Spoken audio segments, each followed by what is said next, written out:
Hey, hey, hey, hey, hey! Alright guys, kayari ko lang ng mga gawain sa item sa labas. Ng mga pundo para sa income.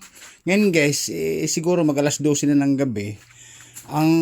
Kasi pagod na ako, hindi pa nga ako kumakain. Ngayon, uunahin ko to. Kasi itong shoes ko na to guys na imported.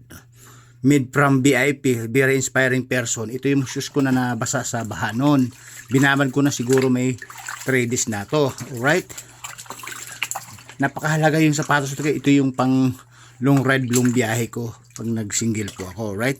Itong sapatos na to, para sabihin ko sa inyo,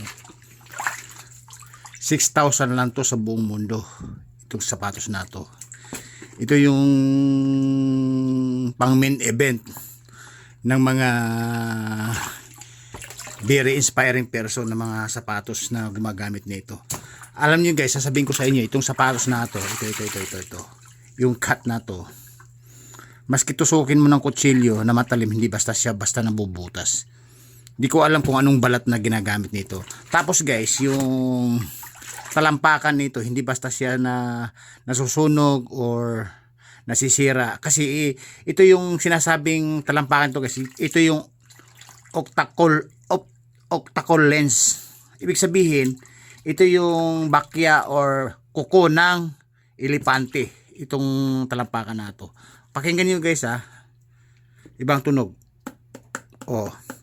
Octacle lens ng bakya ng elefante. Alright? Again guys, 6,000 pesos lang to sa buong mundo. Kaya swerte po tayo kasi nagkakaroon po tayo dito. Ewan ko lang kung ilan ang peraso dito sa Pilipinas na to, yung sapatos na to.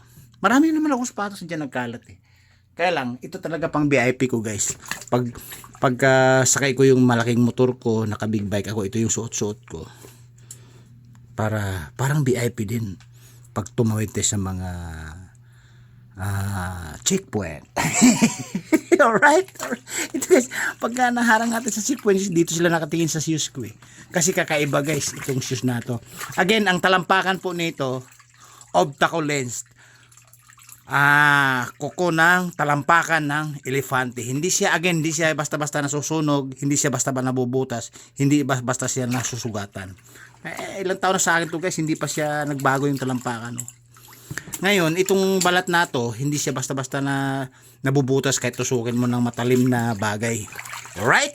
Kasi lalabanan natin ngayon to para bago ako matulog, bago mag-sleepy, bago ko kumain, huhugasan ko muna itong mga sapatos na to, babanlawan ko muna. Kasi again, na to, yung nakaraang baha kasi inabot ko siya kasi tuloy binabad ko na sa tubig.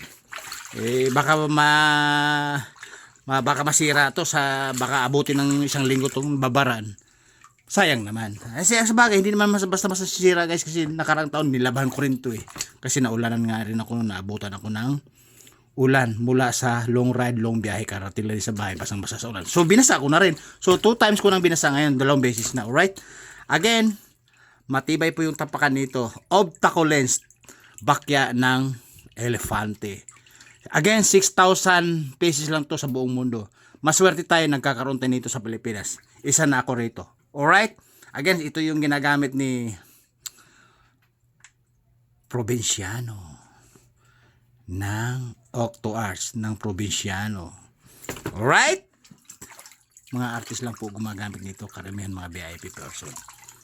Hehe, napakaswerte ko. Napakaswerte natin dahil nagkakaroon tayo dito sa Pilipinas. 6,000 pesos lang po to sa buong mundo. Octacle lens. Octacle lens, talampakan ng elefante. Ayun, kakatukin ko uli guys ha. Kakatukin ko uli ha. Paparin ko sa inyo. Parang bakal. Alright, babu. Woo!